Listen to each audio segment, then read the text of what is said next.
Oke, tapi jauh sebelum itu, Ya. ini katanya ya, katanya pada waktu Nabi Musa itu kan membebaskan masyarakat Israel. Ya. Lalu dia membelah lautan. Benar. Ya, dari ceritanya dia membelah lautan, terus memindahkan masyarakat Israel yang pada waktu itu jadi budak di tempat tanah yang dijanjikan oleh Tuhan, yaitu tanah Kanaan. Nah, disitulah Israel, dan mereka mengklaim bahwa tanah itu punya mereka. Sampai di situ itu benar, Pak Ustaz? Ya, makanya kalau kita lihat jauh sebelumnya, kalau kita bicara tentang masalah tadi ya, tanah itu milik siapa, sebenarnya kan semua agama pasti mengakui namanya Abraham ya, atau Ibrahim kalau di dalam agama Islam. Sebenarnya Ibrahim tinggalnya juga sudah di situ. Tapi pertanyaannya apakah yang kita bahas ini adalah nation state yang sekarang kan tidak. Sama kayak ada orang bicara tentang Nabi Muhammad itu punya negara, negaranya apa? Nabi Muhammad tidak tinggal di dalam kasus nation state kayak sekarang, gitu kan ya. Nah, sama saja ketika kita membahas tentang Israel tadi. Maka kalau kita bahas tentang awal, ya jauh sebelum itu Nabi Abraham itu juga tinggalnya di situ, atau Nabi Ibrahim di agama Islam. Itu tinggalnya di daerah Hebron kan kalau sekarang. Kalau dulu bahasa Arabnya namanya Al-Khalil. Lalu kemudian Abraham atau Ibrahim itu punya anak, kalau di dalam agama Kristen namanya Ishak. Sama ya, Ishak ya itu ya. Ishak dan Ismail gitu kan ya, kalau di dalam agama Islam ada Ishak, ada Ismail. Kemudian Ishak nanti punya anak namanya Yakub. Yakub ini nanti punya 12 anak. Nah, itulah dikenal dengan nama Bani Israel. Di dalam kitab suci juga ada Bani Israel kan gitu kan ya. Atau keturunan daripada Israel. Karena Israel ini diambil daripada nama Yakub. Karena Yakub ini bergelar Israel, artinya adalah kekasih Tuhan. Nah, Israel ini punya anak 12, termasuk salah satunya namanya Yusuf. Nah, Yusuf ini nanti akan dibuang oleh saudaranya. Dibuang oleh saudaranya kasus, pokoknya singkat cerita, dia nangkring di Mesir, lalu kemudian di Mesir dia menjadi seorang bendaharawan, lalu kemudian penguasa, akhirnya ngajak seluruhnya ke sana.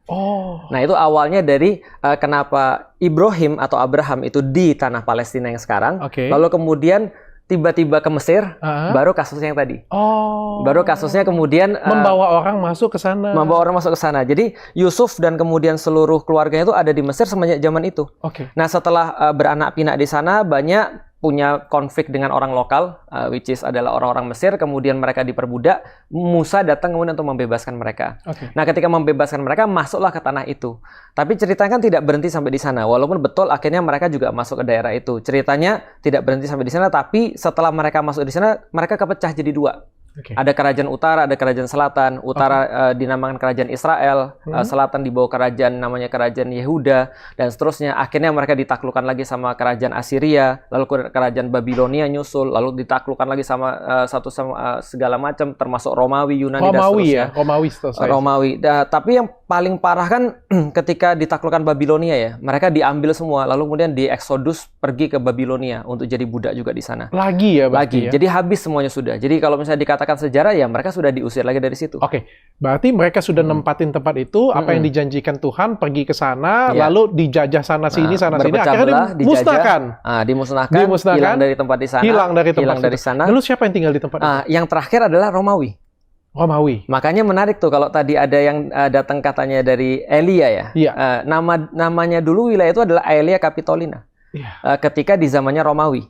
Orang-orang Muslim memanggilnya Ilia atau Aelia Capitolina, itulah kemudian yang kita kenal sebagai tempat yang dijadikan ibu kota oleh Bizantium nantinya, Yerusalem itu sebagai tempat beribadahnya orang-orang Kristen. Nah, maka orang-orang Kristen beribadah di sana ketika di zamannya Romawi. Nah, sampai kemudian orang-orang Muslim datang lalu kemudian membebaskan kota ini.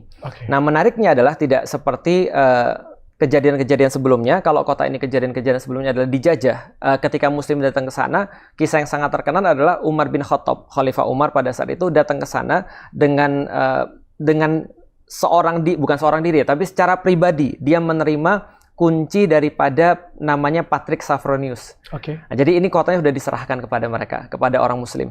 Sehingga beda dengan negeri-negeri yang lain, orang-orang yang lain yang datang ke situ dengan membawa pasukan dan kemudian menaklukkan secara fisik. Umar ini mewakili kaum muslimin menerima. Jadi kota itu dibebaskan secara damai. Dikasih oleh siapa? Patrick Sophronius namanya. Patrick itu siapa? Orang Patrick Romawi? Jadi gini, kalau Kristen itu kan punya paus ya. Kristen Katolik. Kalau Kristen Ortodoks itu punya Patrick namanya. Jadi Patrick itu pemimpin tertinggi daripada agama Kristen Ortodoks. Nah, maka itulah Sophronius yang menyerahkan kepada Umar. Umar itu dari mana, Pak Ustadz? Umar itu adalah khalifah kedua yang melanjutkan Nabi Muhammad. Jadi Khulafaur Rasyidin. Jadi pada tahun 638 Umar datang ke sana menerima kemudian kunci daripada kota itu untuk diserahkan pada kaum muslimin. Nah, sejak itulah Palestina itu atau Aelia Capitolina itu diurus oleh kaum muslimin. Untuk dijadikan sebagai contoh bagaimana tiga agama itu bisa akur selama ribuan tahun ke depan. Gitu.